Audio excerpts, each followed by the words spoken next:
قطعا پیش بینی میکنم که هم انقلاب خواهد بود، هم خشونت خواهد بود. همه اینها در واقع به وجود میاد.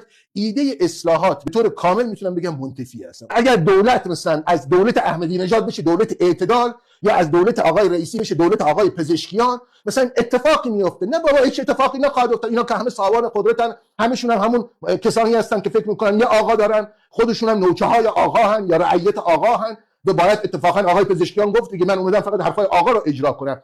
مشکل این جامعه اینه که یک نفر کرده آقا، به او حق همه چیز داده، هیچ بازخواستی ازش نمیکنه، بعد تمام مردمان جامعه شدن رعیت و بنده. نه خیر، همه ما آقاییم. یه نفر اون بالا نشسته به مهدی وصله.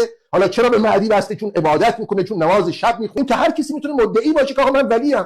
اصلا شما دقت کردین چرا این کلمه رو به کار میبرن آقا؟ که اسم نمیگن، آقا فرمودن، آقا فرمودن، آقا فرمودن. این یعنی قدرت منتشر کردن یک شخصیت در کلیت جامعه، که افراد همین که کلمه آقا رو بشنون دیگه اصلا سکوت کنن، عقب برن، پس بکشن. آقا گفتن، آقا فرمودن، مطابق نظرات آقا، منهیات آقا. این کلمه کوچیک کل ساحت این جامعه رو در بر گرفته.